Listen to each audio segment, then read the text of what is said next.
I want to ask you, you're a big hack guy. I want you to put your advice hat on, your advice giving hat on here for a second. I want you to, speak to somebody that's, in college, speak to somebody that's like, they know they want to work in sports. And as we've talked about, it might be the most competitive thing ever. That and maybe politics, I feel like, are the two most competitive Yeah, things right now. Um, yeah. if Don't get me somebody wants started. to, but like, what advice would you give if you want to enter this field? Maybe you don't have the connections. And it sounds like, you didn't start out with just this big giant roster book of connections. What would you say to somebody that wants to get in, kind of do what you do a little bit? Well, I give this speech quite often, actually. I really like doing that. And my advice is why I'm giving these speeches, because they reach out to me. Like students, like feel free to reach out. Feel free to reach out to a lot of people. It's just like sales, right? Where I've got a list of 50 different brands I need to reach out to. How many are probably going to hit me back? Like maybe five.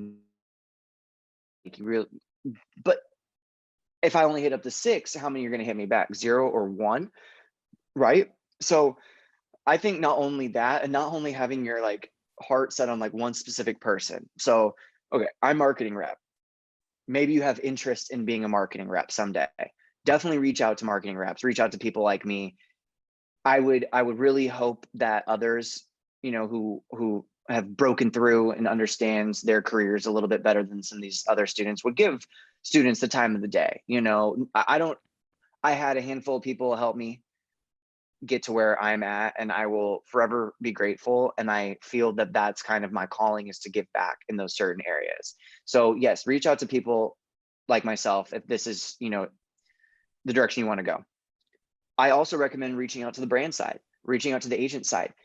Reach out to every type of person in the industry. Get a full knowledge as best as you can when you can to understand what else is out there, because like my whole story here, I went from an athletic trainer to middleman between marketing rep to an actual marketing rep to then a director on a brand side, and now I'm helping lead NIL.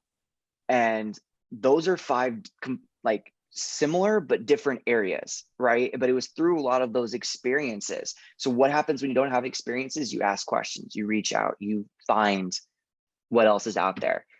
Because I'll tell you that there is nothing better than coming on here and talking about it. You know, reading is great and all that. I'm a big documentary kind of guy. I'm a big autobiography person. I like to hear it from the person themselves. You're gonna hear most of what you learn in life through that person, other than a third party. And that's kind of how I felt when I was in med school. I was just going through the motion, or not med school, like the med classes, of going through the motions of this is on this slide and go take a peek at chapter 7 or whatever. But when I got to journalism, it was like, I own my own agency. I was in advertising for 25 plus years. Pick my brain. How much does an advertisement on New York Fashion Week cost? I can tell you that. It's all about having a conversation. Don't be afraid. Like, it's just someone's name that you're looking at, just another person that you're talking to, right?